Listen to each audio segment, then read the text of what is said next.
March 1970, Kontum Province, 8 kilometers west of Firebase 6. The point man triggered a toe popper mine.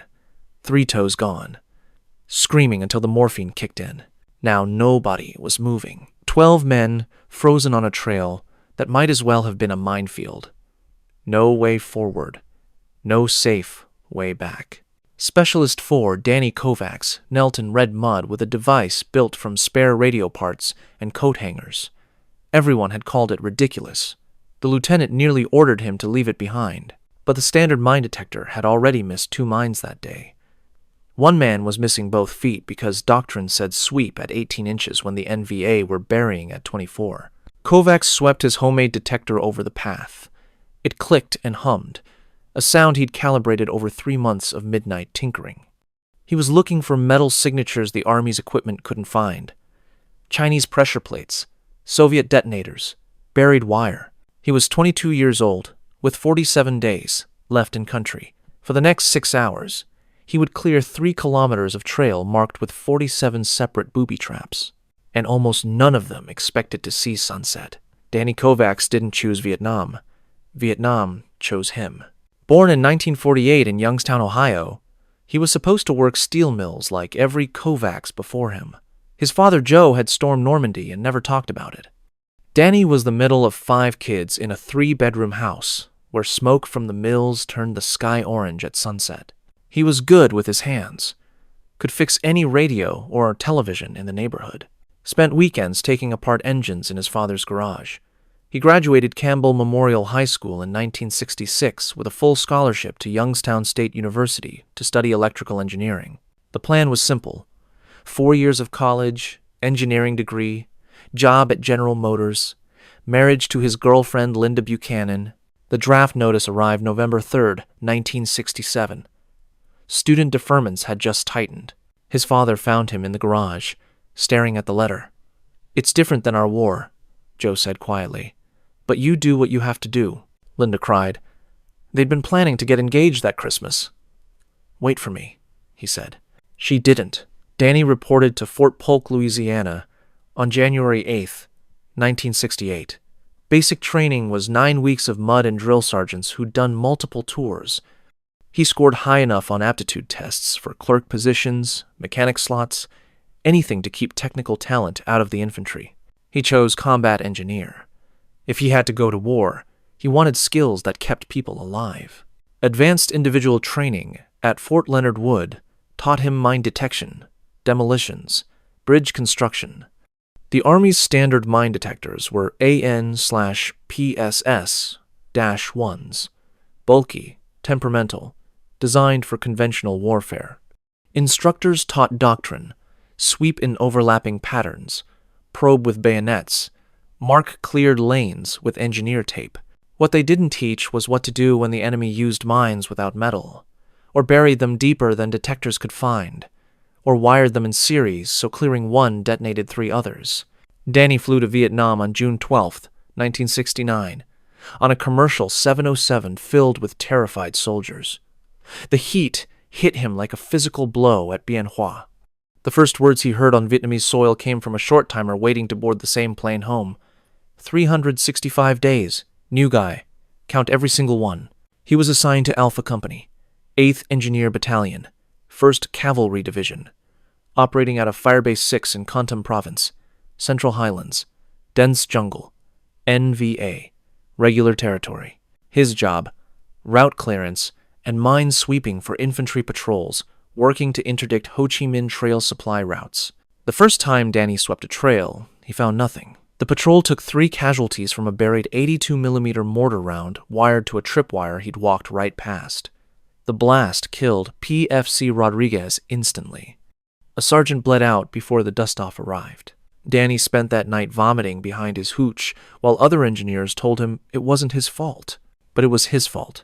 He'd followed doctrine, swept at the prescribed height, called the trail clear. By September 1969, 3 months in country, Danny understood the problem. The NVA weren't using conventional mines designed for European battlefields.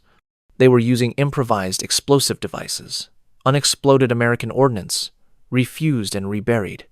Chinese pressure plates made of wood with no metal signature. Command-detonated shells requiring no pressure at all.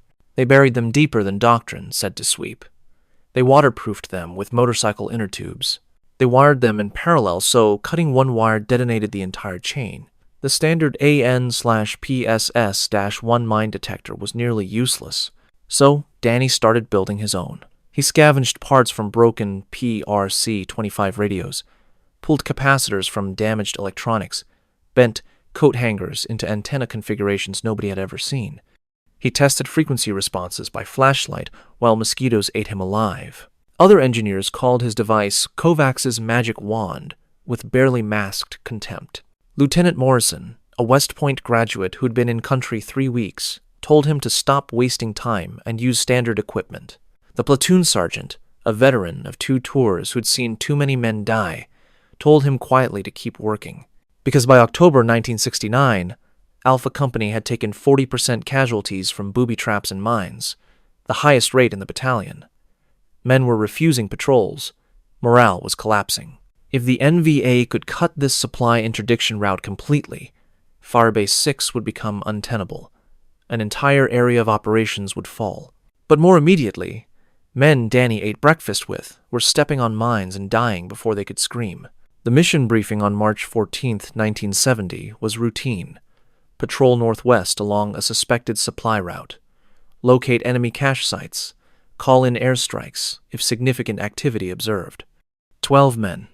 3-day patrol. Lieutenant Morrison still insisted Danny carry the standard detector as primary. The homemade device was supplementary equipment only. They crossed the line of departure at 0600 hours. By 0730, they'd found the trail, barely visible, a slight depression through elephant grass. But there were signs. Broken branches at uniform height, scuff marks on tree trunks where supplies had been dragged, the faint smell of fish sauce that marked NVA rations. Danny swept the first 100 meters with the AN/PSS-1. Nothing. At 0842 hours, Point Man Specialist Richardson stepped on a Chinese toe popper mine buried 8 inches deep. The explosion took off his right foot at the ankle and 3 toes from his left. His screaming echoed through the jungle canopy. Danny swept frantically around them. He found 2 more mines within 15 meters. One Soviet PMD-6 wooden box mine, the AN/PSS-1 never registered. One American M14 somebody had replanted. They were in the middle of a kill zone. The dust-off arrived at 0920 hours, extracted Richardson under enemy small arms fire, then disappeared. Now they had a choice. Push forward or retreat back through disturbed ground where secondary devices might be waiting. Forward was the only option. Danny pulled out his homemade detector. Morrison started to object, then went silent. The platoon sergeant just nodded. So what made Danny's detector different? The standard AN/PSS-1 used electromagnetic induction to detect metal at specific depths. It worked fine for conventional minefields. But the NVA weren't conventional. Danny's modification used 3 detection methods simultaneously. First, expanded frequency range to find metal buried deeper than 18 inches. Second, capacitance detection for wood and ceramic pressure plates, materials that absorbed radio frequencies differently than soil. Third, electromagnetic signature detection for Soviet detonators and Chinese fuses, which operated at specific frequencies. He'd built it from transistor radio casings, coat hangers as antennas, capacitors pulled from broken electronics, and a meter stripped from a damaged multimeter. It looked like something a kid built in shop class. It looked like survival. 3 meters ahead, the device clicked rapidly. Not metal. Electrical capacitance. Danny froze. Fist up, everyone stopped breathing. He knelt close. There. Green, plastic-coated wire running perpendicular to the trail at ankle height. Standard detector would have missed it completely. No metal except shielded copper core. Classic V-ring setup. Step over the wire, you're fine. Step on it, it completes a circuit.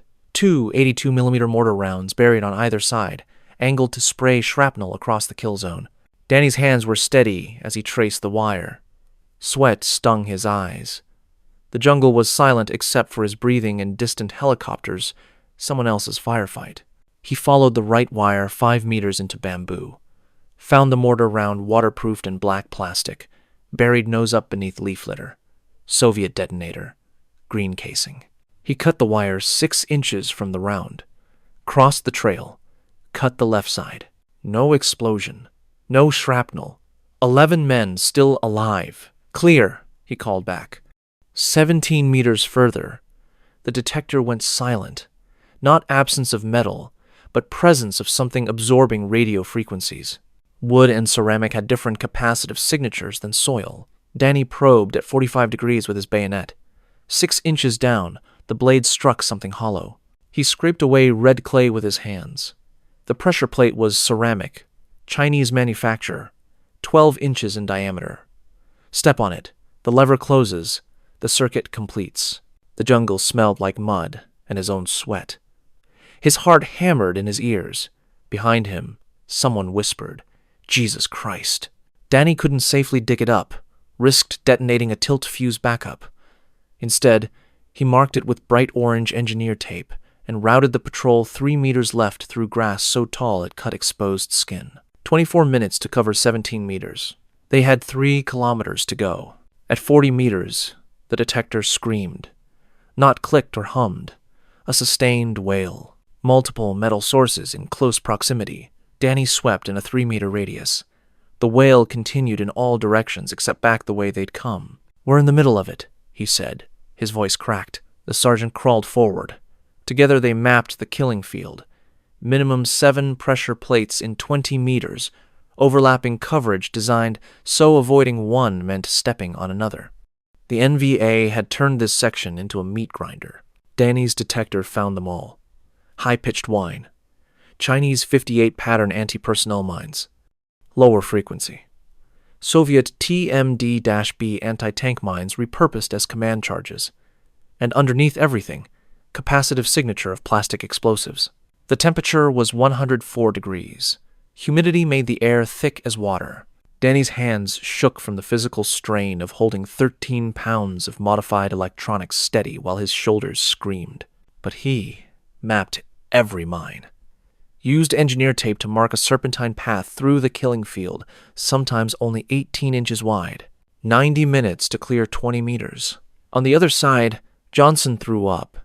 Morrison sat down hard, breathing like he'd run a marathon. The sergeant just looked at Danny and nodded once. At 1400 hours, 2 hours behind schedule, Danny found something new. Metal detected, but deep. Deeper than doctrine said mines could be buried and still function. He probed. Nothing at 12 inches. Nothing at 18. At 26 inches, his bayonet struck metal. "They're adapting," the sergeant said quietly. "They know our detectors only go to 20 inches. Danny dug with his hands, with his bayonet, with an entrenching tool. Red clay caked under his fingernails. At 30 inches deep, he found it. An American 155mm artillery shell fitted with a crude pressure detonator. 50 pounds of high explosive that would have vaporized the entire patrol. The pressure plate was wood, undetectable by standard means. The detonator was electrical, generating the signature Danny's device was built to find. Without his modifications, they would have walked right over it. He marked it, rooted around it, kept moving. At 1530 hours, the detector registered nothing for 50 meters. Danny wanted to believe they'd passed through the worst, but 50 meters of clear trail in enemy territory felt wrong. He swept slower, adjusting frequency range. At meter 63, he caught it. Low-frequency pulse. Current flowing through buried wire. Command wire. Someone was watching. "Down!" he screamed. AK-47 fire tore through elephant grass, 6 feet above their heads. The NVA observer had been waiting, watching them clear his mines, ready to detonate when they relaxed. But Danny had found the wire first. Had already cut it during the sweep. The command detonation failed. Now they were taking fire with no cover. The patrol returned fire blindly. M16s chattering. Spent brass falling onto red clay. Danny kept his head down and swept forward. Staying here meant death. The only way out was through. He found the NVA position by following the command wire. Spider hole, 15 meters ahead, camouflaged with woven grass. Soviet phone hand grenade on a tripwire at the entrance. The soldier inside was young, maybe 19, and looked as terrified as Danny felt when their eyes met. Danny didn't shoot him. The sergeant flanked the position.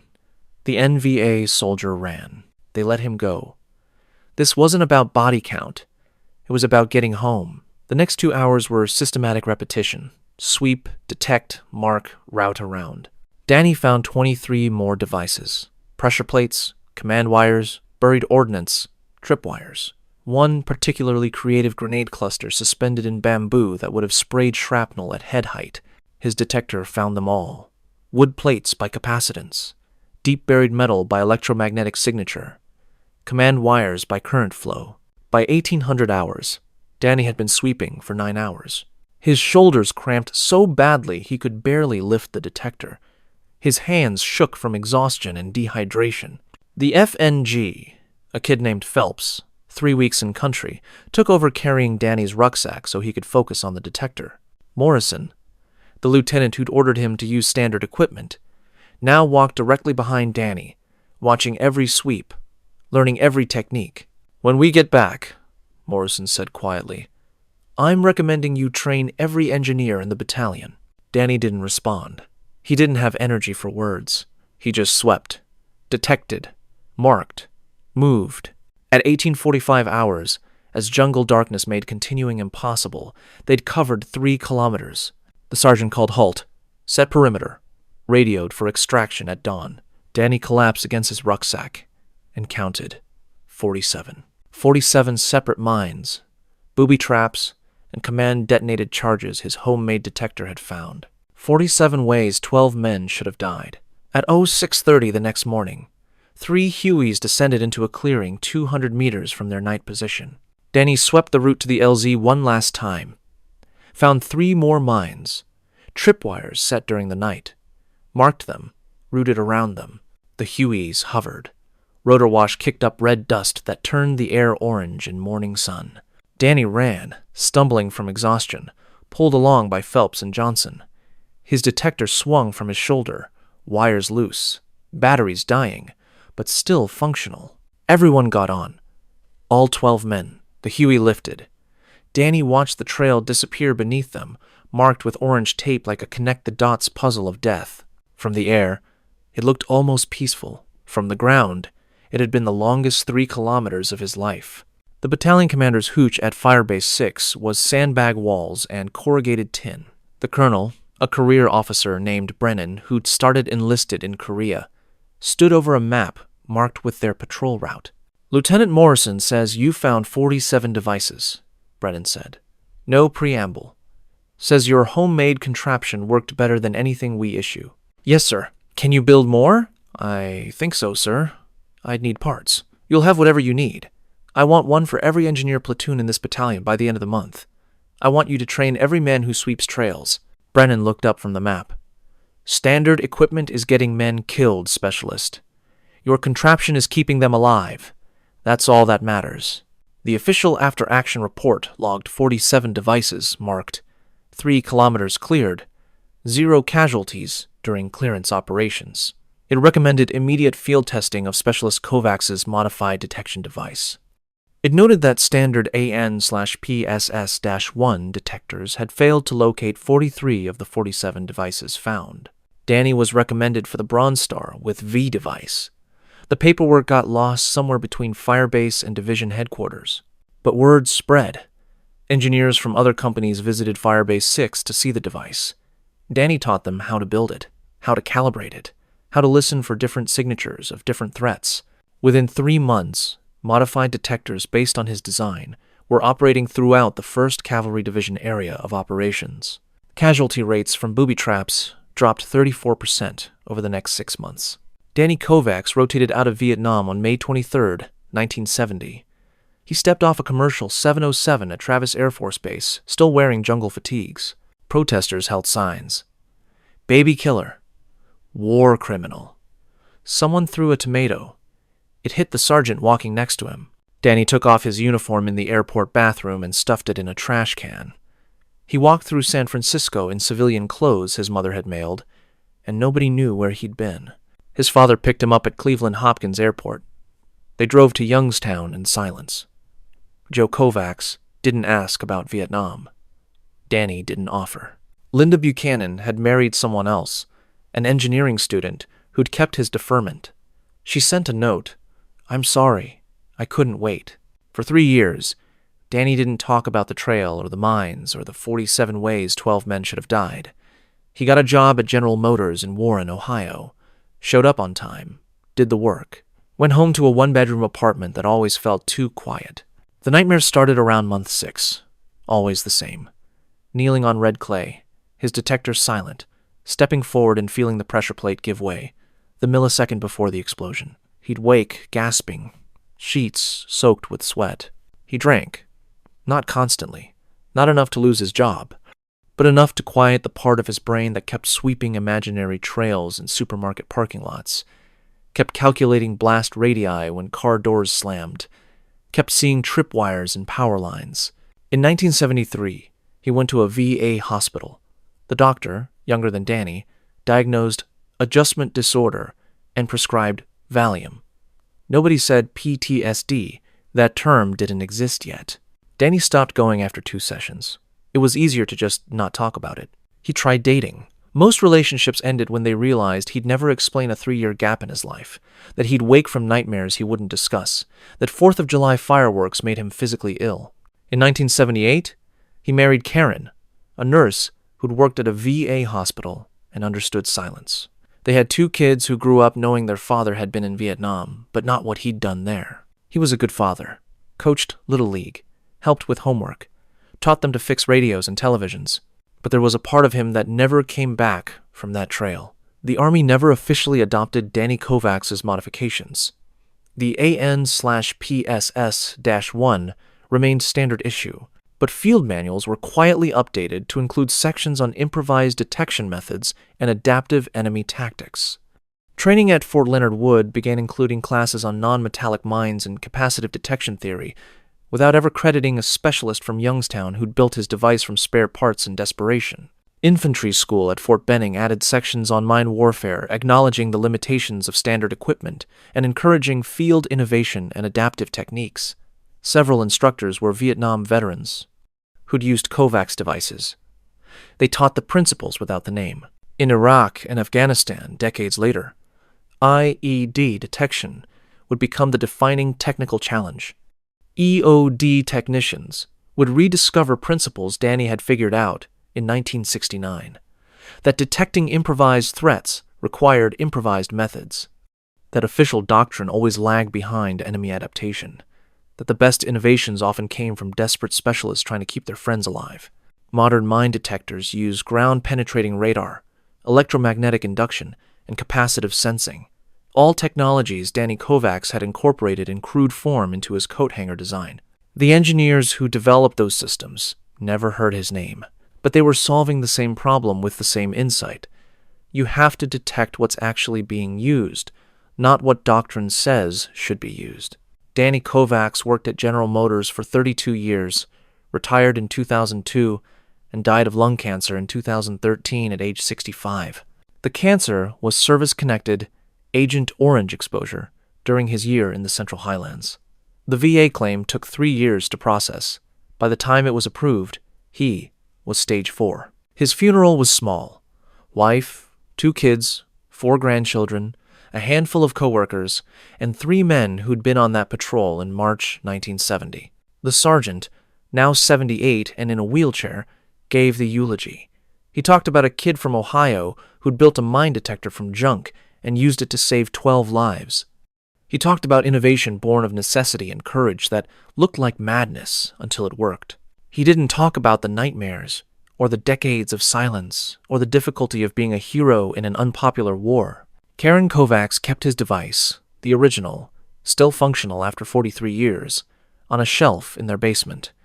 She donated it to the Ohio Veterans Memorial Museum in 2015.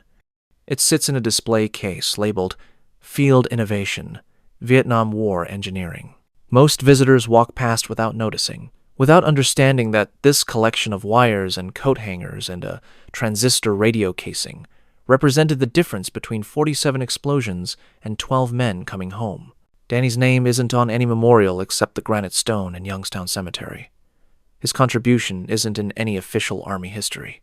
But somewhere in the archives of the 1st Cavalry Division, in after-action reports gathering dust, are references to 47 devices found and marked, 0 casualties during clearance operations, and a recommendation that never resulted in a medal.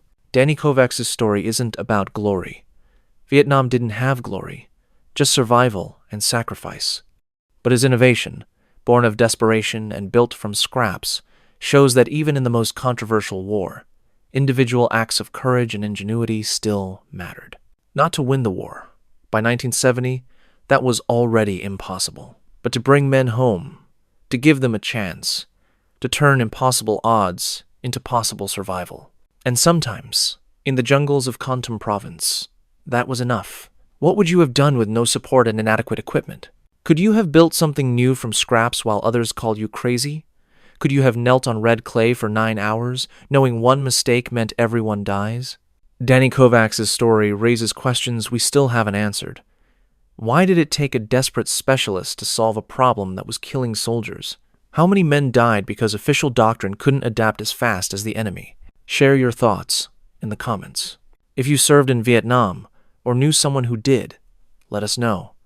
If you worked as a combat engineer, we want to hear about innovations that never made it into official history.